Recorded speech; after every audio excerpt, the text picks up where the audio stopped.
Amine Jules Iskandar, bonjour. Bonjour Karine. Merci beaucoup pour votre accueil ici à l'Université Notre-Dame. Nous sommes donc au Liban. Vous êtes universitaire, vous êtes historien et vous défendez le syriaque. Est-ce que vous pouvez nous parler de la langue syriaque, déjà dans un premier temps, nous dire ce qu'est la langue syriaque? Effectivement, avant d'être universitaire et écrivain, je suis architecte. Et donc mon premier livre, c'était sur l'architecture et l'art au Liban. Et en faisant mes recherches au départ, je ne trouvais aucune explication pour les formes, pour les symboles, pour le sens des choses dans la culture qui est officiellement aujourd'hui celle du Liban, c'est-à-dire la culture arabe. Et donc c'est en cherchant encore que je trouvais que la langue de ce pays, c'est le syriaque.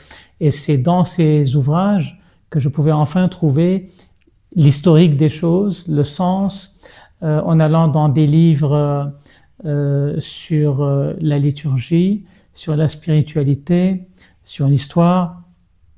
Et je tombe à un moment donné sur un magnifique ouvrage qui est le Codex de Rabbula, Codex Rabulensis, qui est aujourd'hui à Florence.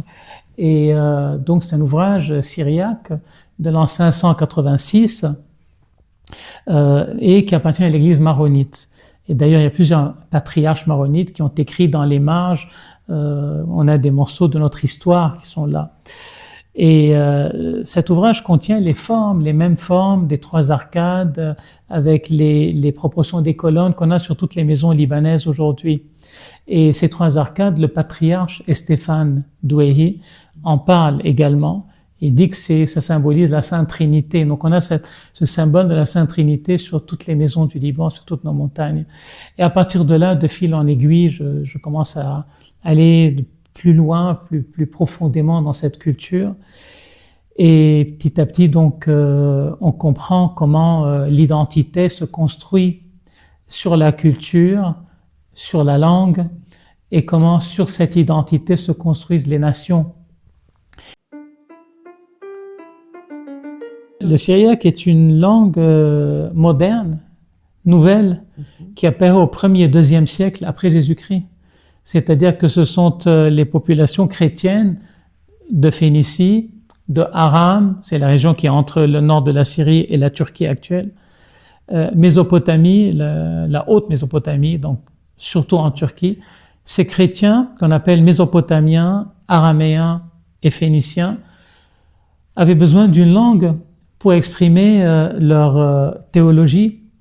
Et nos langues locales, le phénicien, l'araméen, le mésopotamien, n'avaient pas le vocabulaire nécessaire pour les exprimer. Ils étaient déjà très hellénisés, on utilisait beaucoup la langue grecque, donc ils ont été piochés dans la philosophie grecque pour enrichir leur vocabulaire, leur lexique, et pour pouvoir donc exprimer les idées de leur théologie chrétienne. Et à partir de là, donc, commence à naître une nouvelle langue dans cette rencontre entre l'araméen, qui était l'araméen d'Édesse, notamment, le plus important, cet araméen d'Édesse qui rencontre le grec, et se forme cette nouvelle langue. Et bien sûr, on l'a écrite, donc dès qu'on développe une écriture, ce n'est plus un dialecte, ça devient une langue. Donc on a arrêté de l'appeler l'araméen chrétien, puisque c'est de l'araméen chrétien finalement, et on l'a appelé le syriaque. Et donc ce syriaque devient la langue de ces chrétiens phéniciens, de ces chrétiens araméens et de ces chrétiens mésopotamiens. Alors quand on parle des chrétiens phéniciens, c'est ici, c'est le Liban, ce sont les maronites. Il y a toujours eu un petit décalage entre cette langue écrite qu'on appelle ktovonoio, c'est-à-dire la langue écrite, et la langue parlée. Et puis donc ce décalage, au fait, il a toujours existé et il existe encore aujourd'hui. Donc aujourd'hui, on peut dire des phrases entières en libanais, en appelant ça de l'arabe, mais en analysant, il n'y a pas un seul mot d'arabe, c'est de l'araméen chrétien, c'est du syriaque.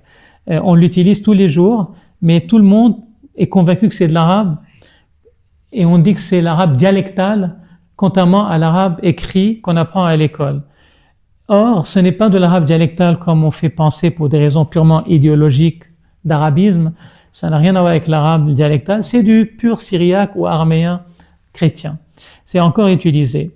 Et au Liban, en 1943, pour ne pas dire 26, ça a commencé au fait en 1926, mais disons en 43, on a voulu construire un pays sur rien. Comme disait le grand écrivain, journaliste Georges Nakache, il a dit « Deux négations ne font pas une nation ». Donc on a cherché deux peuples dans un même territoire géographique et on leur a dit « Vous allez vivre ensemble ». Et donc pour vivre ensemble, chacun va renier son appartenance, son histoire, son identité.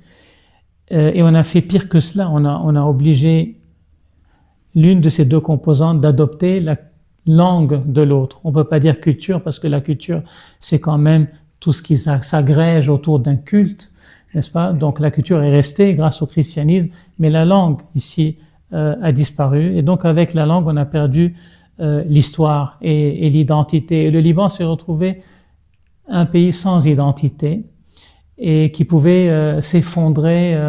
Il n'a pas d'immunité, si vous voulez. Donc il s'effondre dès qu'il y a un virus quelque part qui passe par la région.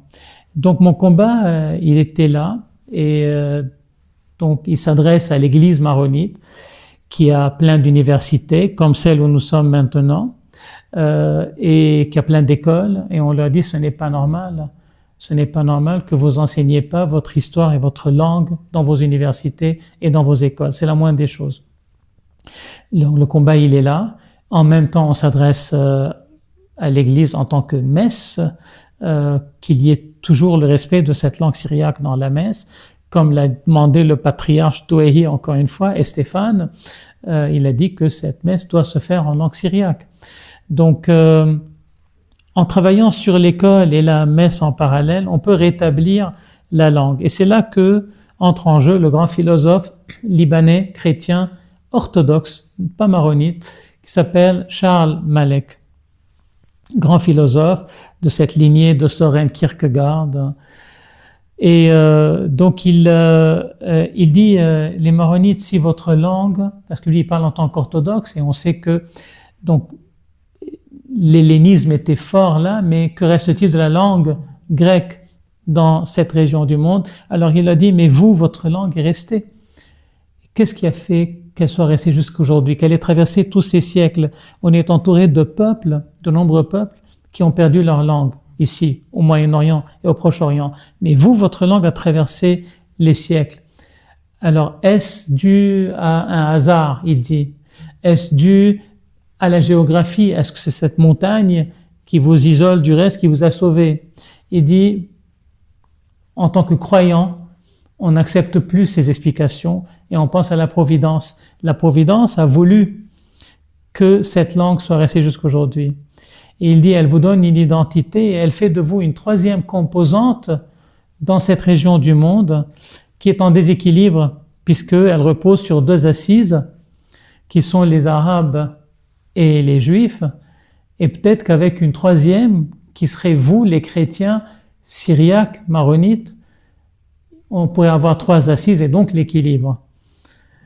Donc vous voyez comment il est en train de... au fait, il revient à la raison d'être de cette église, donc de ce pays finalement, puisque comme la France qui est une église et un pays, comme l'Espagne, comme donc le Liban aussi, il revient à la source, c'est que cette église maronite, au fait, elle est née quelque part un peu à cause de la langue syriaque, puisque en 451, il y a eu ce concile de Chalcédoine, dans lequel l'empereur Marcien et l'impératrice Pulchérie ont essayé d'unifier les chrétiens dans une doctrine qui soit la même, qui soit donc le duophysisme face au monophysisme, et reconnaître les deux natures du Christ, mais en même temps, en parallèle, il se disait peut-être qu'on pourrait les unifier culturellement aussi, et donc politiquement, et donc imposer la langue grecque et la culture grecque à toutes ces communautés. Et là, les Syriaques, majoritaires dans cette région, à côté des ce qu'on appelle les Roums, c'est-à-dire les Grecs, les Hellénisés, les Byzantins,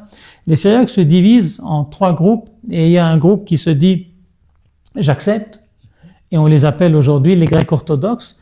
Ce sont des locaux qui sont appelés Grecs orthodoxes parce qu'ils ont adopté le tout. Et puis un deuxième groupe qui, lui, pour sauver sa langue syriaque et son identité, rejette le tout avec le dogme chrétien Et donc, le duophysitisme, le concile de Chalcédoine, on les a appelés des monophysites, puis des jacobites, et aujourd'hui, on les appelle les syriaques orthodoxes. Et il y a un troisième groupe qui se dit, moi, je vais accepter cette unité chrétienne, je vais accepter Chalcédoine, mais sans rejeter ma langue, sans renier mon identité syriaque.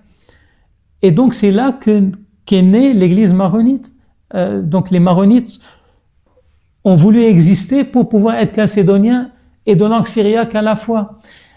Et donc, aujourd'hui, on ne peut pas renier sa langue puisqu'on existe grâce à elle.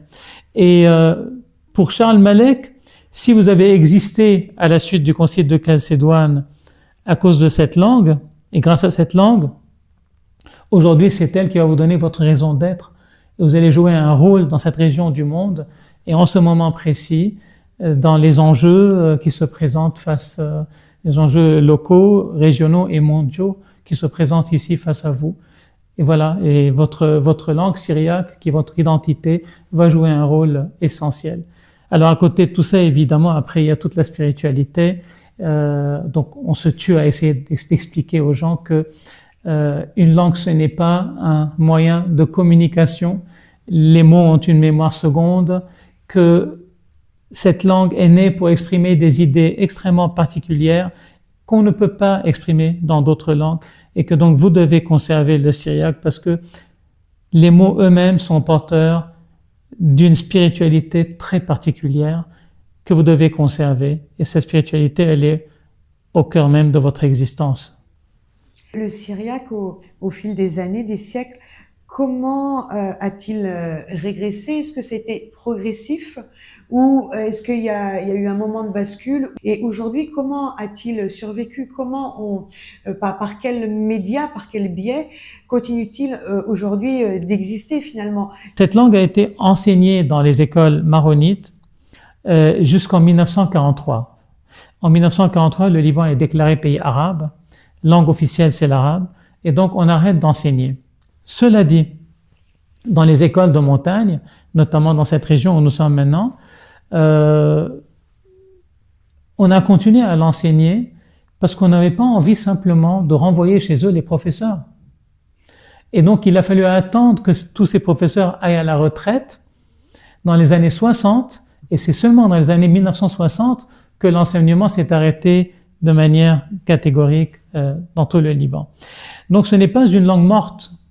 D'abord, elle survit dans le dialecte libanais. Ensuite, elle était enseignée jusqu'à récemment, donc il y a des livres. Et puis, sous une autre forme de syriaque, elle est employée aujourd'hui dans des télévisions syriaques en Suède et ailleurs, n'est-ce pas? On sait que c'est une communauté très vibrante qui a quitté la Turquie, qui avait l'intention d'ailleurs de s'installer au Liban, mais en même temps la guerre avait commencé au Liban dans les années 70, et donc tout le monde est reparti vers l'Europe septentrionale. Et ces gens-là continuent à faire vivre leur langue. Elle a survécu aussi le plus longtemps possible dans le nord de l'Irak, chez les Assyro-Chaldéens. Et malheureusement, on sait qu'il y a 1,5 million d'Assyro-Chaldéens qui ont dû fuir durant cette dernière décennie l'Irak. Et donc la langue aujourd'hui est en danger, parce que si jamais ces communautés qui vivent aujourd'hui en Occident finissent par se dissoudre, enfin leurs enfants vont finalement se dissoudre, la langue va disparaître. Donc c'est important aujourd'hui d'essayer de sauver le Liban, parce que c'est vraiment le dernier pays qui pourrait rester chrétien dans cette région du monde et qui pourrait conserver tout cet héritage, non seulement chrétien, mais vous savez qu'à travers le christianisme des Mésopotamiens et des Syriens et des Libanais, il y a tout l'héritage de l'Antiquité orientale, mésopotamien, syrien, phénicien, cananéen. Tout ceci survit dans le christianisme, puisque le christianisme par excellence, comme le dit Jésus lui-même, je suis pas venu abolir, je suis venu accomplir. Donc on est toujours dans la continuité, contrairement à d'autres religions qui essayent de faire la table rase et de commencer toujours sur quelque chose qui a été complètement effacé. au Liban, on ne parle pas l'arabe classique, on parle le libanais, avec toutes ces influences syriaques très fortes. Est-ce que vous pouvez juste nous dire un petit mot justement sur le libanais, la langue qu'on parle ici au Liban? Alors, d'abord, la langue arabe officielle, elle est presque parlée nulle part au monde, hein. Les peuples qui ont été soumis aux conquêtes islamiques ont tous parlé l'arabe avec leur propre accent et lui ont imposé leur propre grammaire de leur langue qui se trouvait avant. Aujourd'hui, donc le Liban, comme tous ces pays, on parle ce dialecte supposé être de l'arabe, mais la grammaire est entièrement syriaque. La syntaxe est syriaque. Les verbes sont conjugués selon les règles syriaques. Même si c'est un verbe arabe, il va être conjugué. La prononciation, par exemple, si vous entendez un Libanais parler, vous allez entendre des voyelles qui n'existent pas en arabe, qu'on n'entendra jamais dans aucun pays autour du Liban. Nulle part autour du Liban on entendrait ça. Il y a des voyelles, notamment la voyelle « e », qui est typiquement phénicienne syriaque. Donc, on a 5 voyelles, par exemple, en libanais, alors qu'en arabe, il n'y a que 3 qu'on appelle « haraka », 3 mouvements. Donc, tout ceci, rien que sans comprendre la langue, on entend une différence. Il y a pas d'interdental en libanais. Les interdentales essentielles en arabe n'existent pas du tout en libanais. Il y a des interdentales qu'on trouve en anglais, par exemple, pas en français, ni en libanais. Voilà, donc il y a ça. Après, alors il y a des mots carrément, hein. Vous avez des mots qu'on utilise toujours en syriaque. On dirait jamais à gauche yassar en arabe au Liban, jamais. On va toujours dire shmel, qui est un mot syriaque. On va jamais dire dakhel pour dedans, on va toujours dire joua, c'est du syriaque. Et en arabe, dehors, c'est kharij. Aucun Libanais ne dirait kharij, on dit barra, qui est encore du syriaque, ou du phénicien, c'est presque la même langue. C'est quand même maintenant, vous savez, je crois que c'est Max Weinreich qui dit que finalement une langue est un dialecte avec une armée et une marine. Donc c'est-à-dire que pour transformer un dialecte en langue, ce n'est pas quelque chose de scientifique, ce n'est pas linguistique, c'est politique, c'est une décision. À Malte, ils parlent comme nous au Liban, exactement. C'est la même chose, sauf qu'à Malte, il y a une décision qui dit c'est une langue. Et au Liban, il y a une décision qui dit ça n'a pas le droit d'être une langue, parce que nous devons être des Arabes. Et donc, je vous donne un exemple. Au Liban, vous savez très bien, on dit toujours bonjour et bonsoir. C'est des mots qu'on emploie du français, bonjour et bonsoir. On dirait jamais autre chose. Sauf devant une caméra. Vous n'entendrez pas un Libanais oser dire bonsoir devant une caméra. Il va dire en arabe masa al-khair. Mais sans caméra, ça ne peut pas être masa al-khair, jamais. C'est toujours bonsoir. Et ben à Malte, les mots bonjour et bonsoir sont dans le dictionnaire. Donc, devant une caméra, vous les employez. Donc, c'est une décision purement politique. Nous avons le même dialecte à peu près, les mêmes règles, si vous voulez, à Malte et ici. Là-bas, c'est une langue. Ici, c'est un dialecte. Parce que c'est la décision politique. Et donc, il suffirait d'une décision politique pour que le libanais devienne une langue officielle, alors? Oui, je pense que ça va être très difficile. Il y a eu des tentatives, mais il n'y a pas la maturité que les Maltais ont eue. Ils ne comprennent pas que pour que ça devienne une langue, il faut que ça reste ouvert aux apports d'autres langues. Et donc il y a eu des tentatives où pour créer le libanais, ils ont simplement enlevé tous les mots qu'ils n'ont pas trouvés dans le dictionnaire arabe. Donc ils ont nettoyé du syriaque et du français et de l'italien. Non, beaucoup de mots italiens en libanais, énormément. Ils les ont vidés, remplacés par de l'arabe. Et donc, au fait, c'est de l'arabe écrit en lettres latines, ce n'est pas du libanais. Et donc, c'est pour ça que je continue mon combat d'instaurer notre langue, la langue syriaque, c'est une langue vraiment qui est extrêmement riche. La médecine et la chimie, les mathématiques, l'astrologie, l'astronomie, tout ceci est rentré en Occident par le syriaque. Ce sont des Syriaques qui ont traduit les sciences grecques et la philosophie grecque vers le syriaque, et ensuite du syriaque à l'arabe. C'était pas possible de passer directement du grec à l'arabe parce que les mots n'existaient pas. Donc on est passé vers le syriaque et puis on a arabisé dans la forme les mots syriaques pour qu'ils deviennent arabes, simplement dans la forme. Et c'est comme ça que la science est passée. Ça veut dire quoi? Ça veut dire que toutes ces sciences qu'on a en Occident, elles ont été écrites d'abord en syriaque, et ces livres existent encore. Donc nous avons une langue riche et une langue qui est capable de nous projeter vers l'avenir. Aujourd'hui, qu'est-ce que vous faites, vous, déjà, et qu'est-ce qu'on peut faire pour défendre la langue syriaque? Au Liban, on a un fédéralisme limité.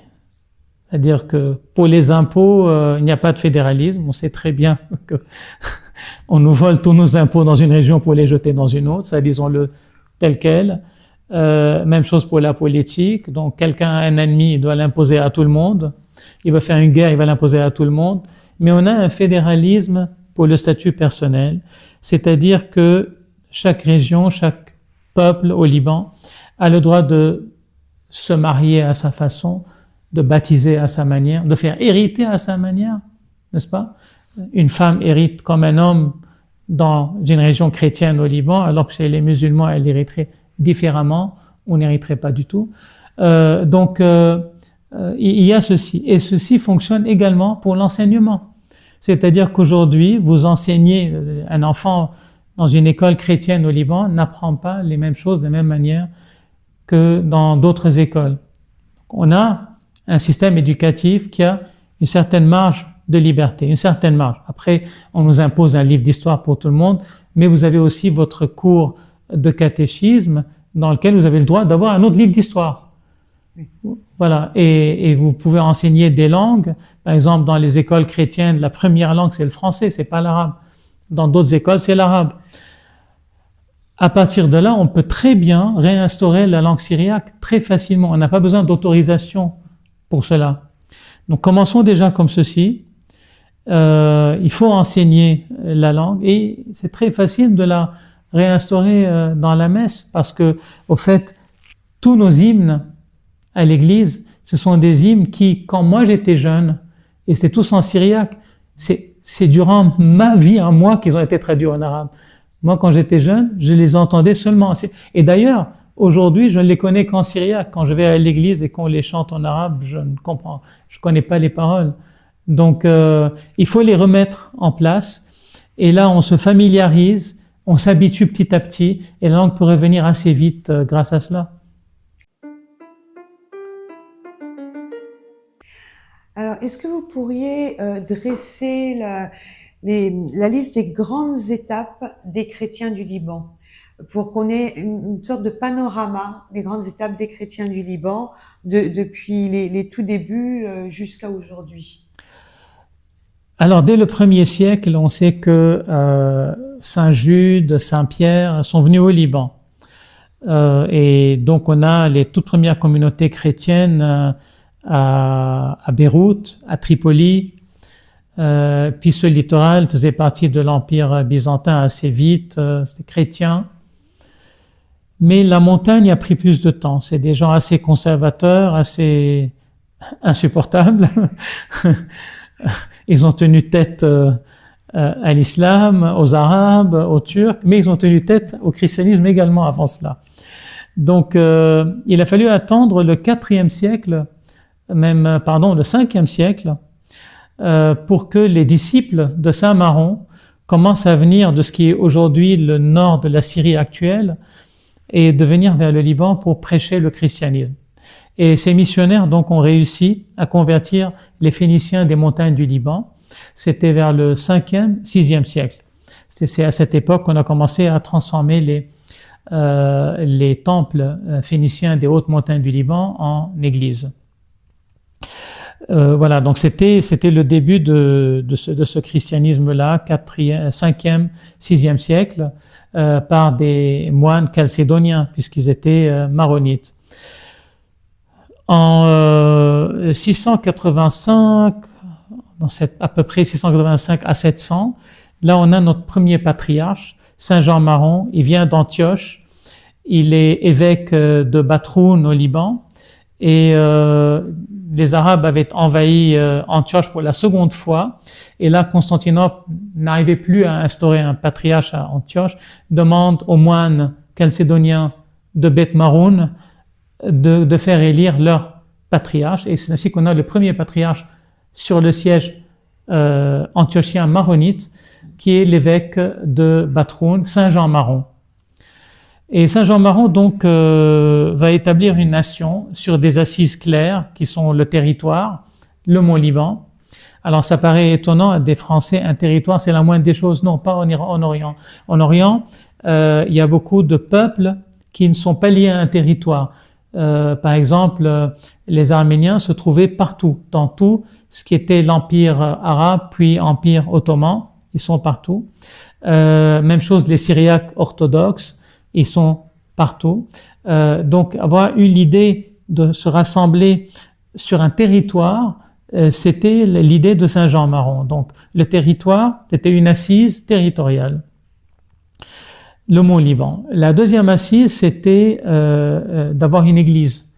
Alors, les Arméniens avaient une église. Les Syriaques orthodoxes, enfin, on n'appelait pas ça des orthodoxes à l'époque, mais aujourd'hui, ils avaient une église. Les Coptes avaient une église. L'église d'Orient, qui donne aujourd'hui les Chaldéens et les Assyriens, c'était une église, pas les Maronites. Ils fondent ceci. Donc, on a la montagne, la terre, et on a l'église. Troisième assise, il fallait une langue. Et donc, il décide que ce sera le syriaque, la langue de ce pays. Et la quatrième assise, c'est à laquelle personne n'a pensé dans cette région, sauf les Arméniens, l'armée. Il constitue une armée. Aucun chrétien dans cette région n'a pensé faire une armée, sauf les Arméniens et les Maronites. Et cette armée, il a eu simplement de la chance pour pouvoir la mettre en place, c'est qu'il y avait des Mardaïtes. Les Mardaïtes, c'était un contingent byzantin très puissant dans cette région, et l'empereur byzantin demande le retrait des Mardaïtes parce qu'il avait signé un pacte avec les Arabo-musulmans, et donc une partie de ces Mardaïtes refusent de se retirer du mont Liban. Ils vont rester et ils deviennent l'armée de Saint Jean Maron. Voilà, donc ces 4 assises lui permettent de mettre en place une nation.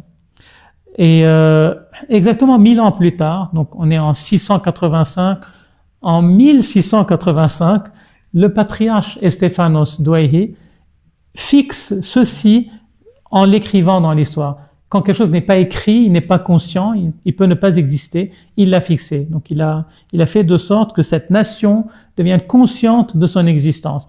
1000 ans d'intervalle, et ce sont les 2 grands patriarches qui ont fait le Liban, Saint Jean Maron et celui qui va être très bientôt saint, Stéphanos Douaihi. Donc on attend ça incessamment.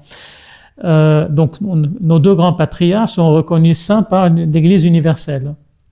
Maintenant, les étapes que vont connaître les Maronites, ça va être la grande prospérité avec l'arrivée des croisés. Parce que ces Mardaïtes vont permettre au Liban de tenir jusqu'à l'arrivée des croisés. Après, ils vont se dissoudre dans l'armée des Francs. Ils vont devenir des chevaliers, comme tout le monde.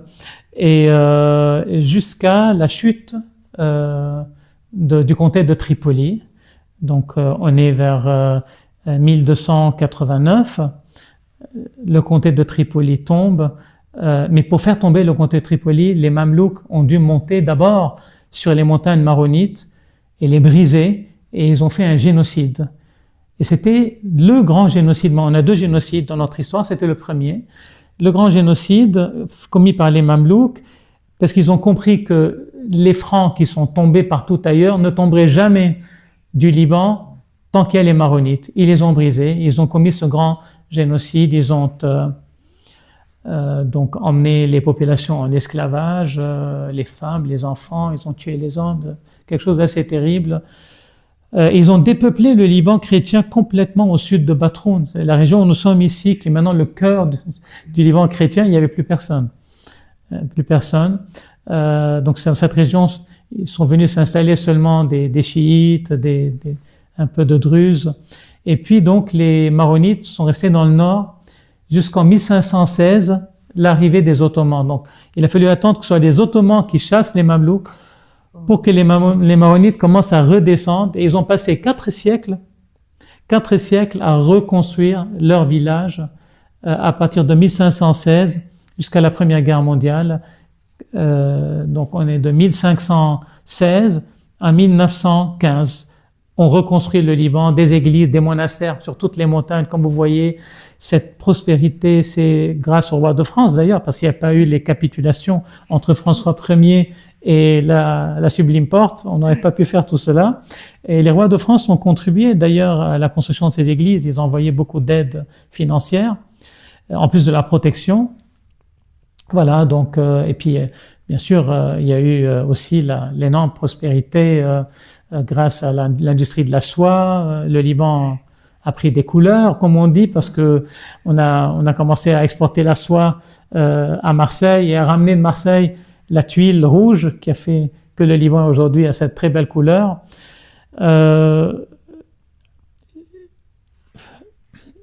Au XIXe siècle, il y a eu cette idée d'État-nation qui est née notamment dans le romantisme allemand. Et l'État-nation fait que l'État et la nation doivent être pareils, donc il faut épurer. Et cet empire ottoman qui a permis au christianisme de prospérer pendant 4 siècles commence à non plus se voir comme un empire, mais comme un État-nation tout à coup. Et il est obligé de s'épurer aussi des éléments étrangers. Et il commence ici les massacres dès 1860, des Maronites au Liban, des Syriaques en Haute-Mésopotamie et des Arméniens un peu partout. Plusieurs massacres se sont répétés, à chaque fois avec des interventions occidentales qui l'arrêtent.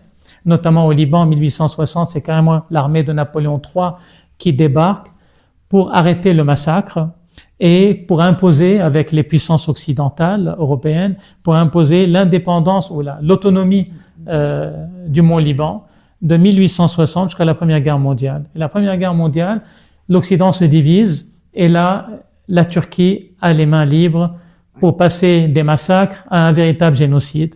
Donc on sait très bien le 24 avril 1915, on arrête tous les Arméniens à Constantinople et la déportation commence. Et puis au Liban, alors ils se disent, bien sûr, alors le génocide, c'était le sang et le feu sur toute la Haute-Mésopotamie et les régions arméniennes. Mais au Liban, ils se souvenaient encore de l'armée de Napoléon III. On est sur la Méditerranée, on ne peut pas faire des déportations comme dans les régions de Haute-Mésopotamie avec les Arméniens et les Assyro-Chaldéens et les Syriaques. Il fallait quelque chose de plus vicieux, de plus hypocrite. Et donc là, ils ont eu l'idée, Jamal Pacha a eu l'idée de faire la famine. Et là, on arrive au deuxième grand génocide de notre histoire, Kafno qui signifie en syriaque la famine. Et donc, ils ont affamé la population libanaise, ils ont fermé les frontières, ils ont pris tout ce qu'il y avait comme blé, le blé qu'ils n'ont pas pu emporter, ils l'ont soit brûlé, soit jeté dans la mer.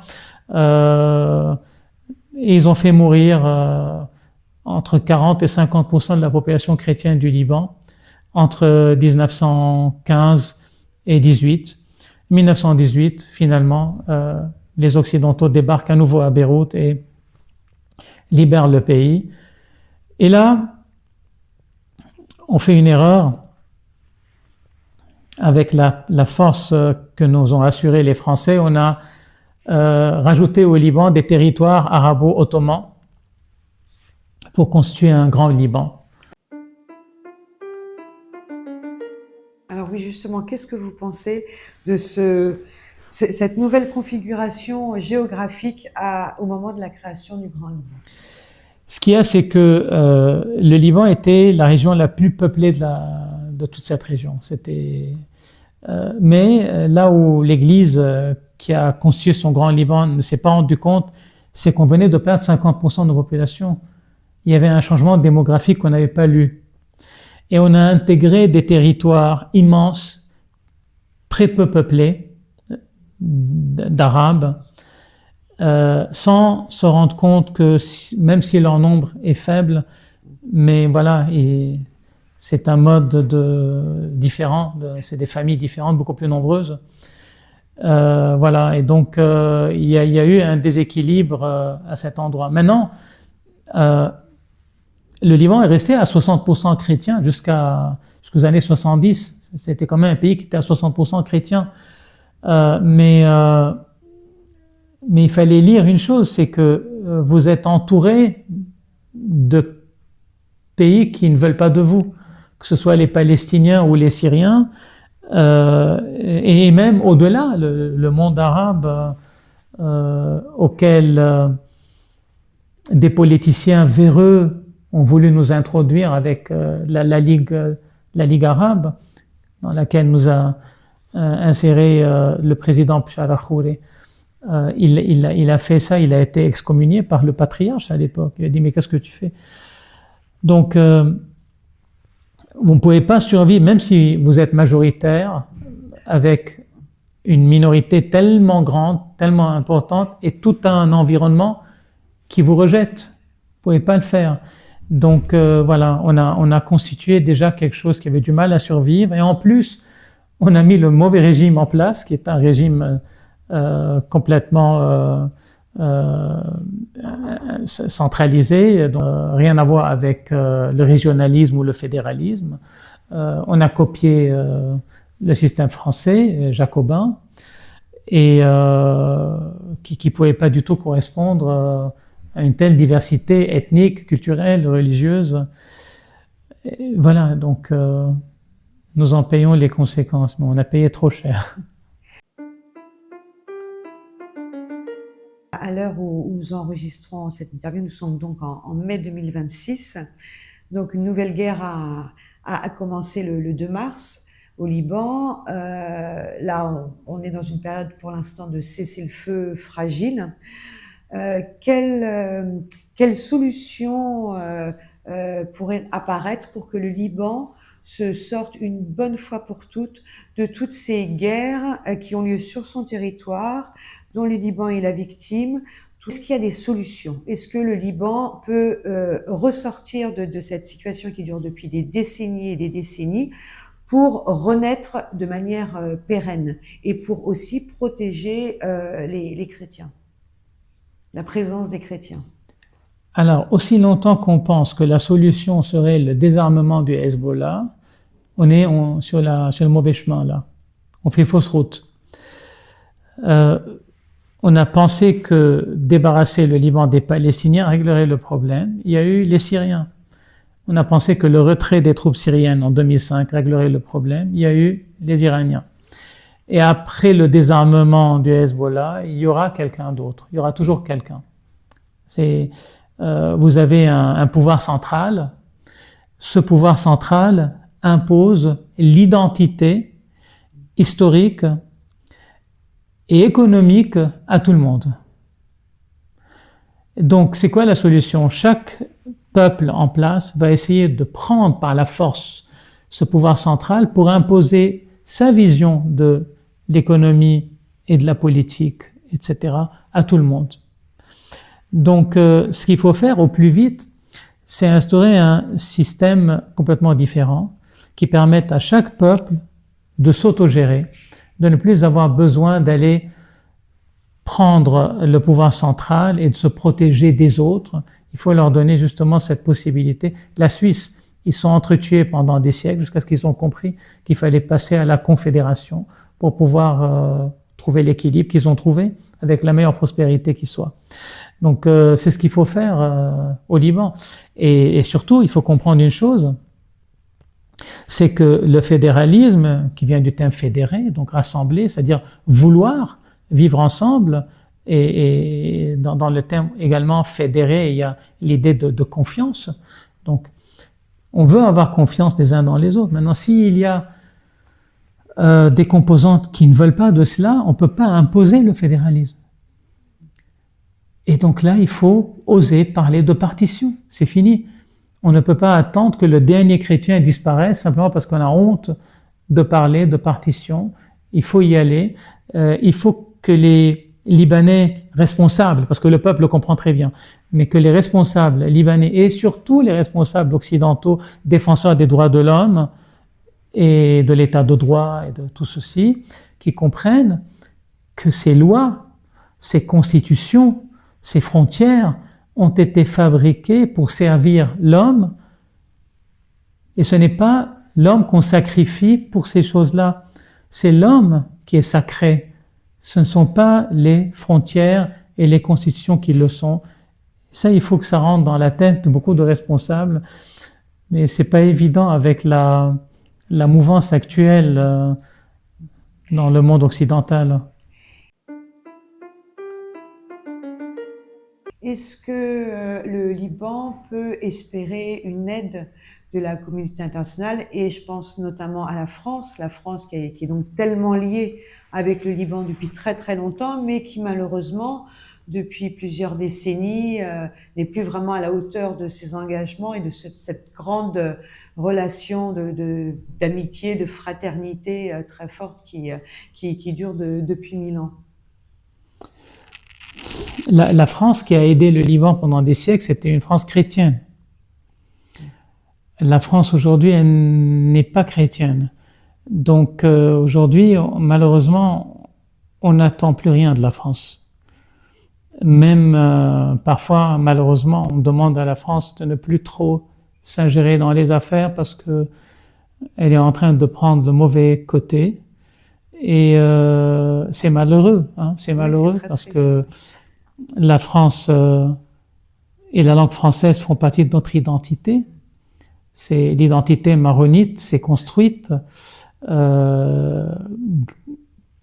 grâce au patriarche Stéphanos Douay, qui est arrivé à un moment où il y avait cette opposition entre sauver l'héritage syriaque pur, le retour au syriaque, et la latinisation. Et il a dit, nous, ce qui fait la différence entre nous, maronites, et les autres chrétiens de cette région du monde, c'est que nous n'avons pas à faire un choix entre le syriaque et la latinisation, nous sommes les deux à la fois. Et donc, tous ces savants maronites à cette époque étaient bilingues, ils connaissaient très bien le latin ou l'italien et le syriaque. Et le français n'est que la continuation du latin pour nous.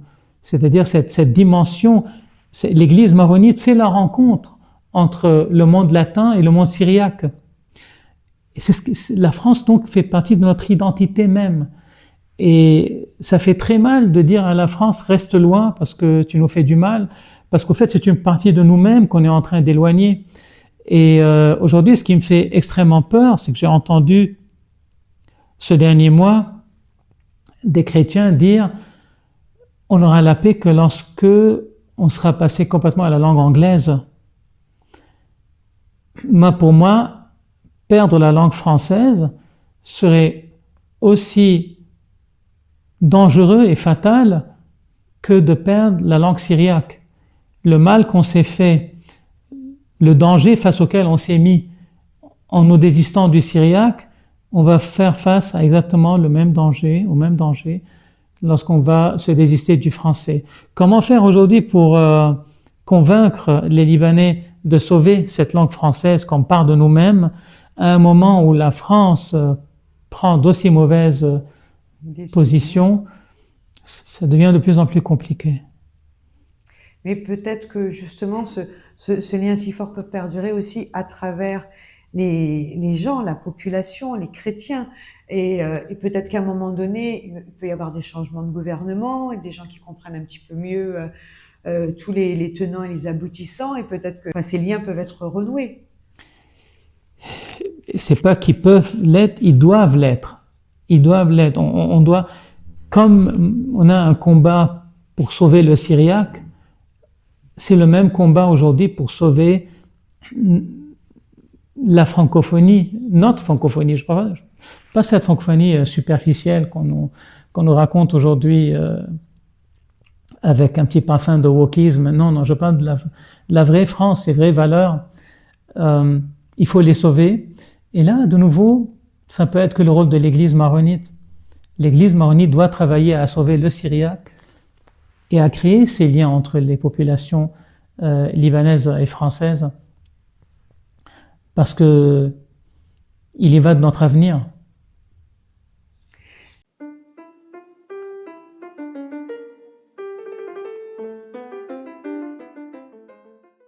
Quel personnage historique auriez-vous aimé rencontrer? Dans l'absolu ou au Liban Comme vous voulez, dans l'absolu. Moi, j'aurais bien aimé rencontrer le patriarche Stéphanos Douairi. Quel est votre remède contre la tristesse? La prière. Et quel est votre idéal de bonheur terrestre? De pouvoir atteindre la transparence, d'être aussi juste que possible. C'est un idéal parce que ce n'est pas possible. Donc, c'est pour ça que c'est un idéal. Merci beaucoup, Amine Julie Skandar. Merci.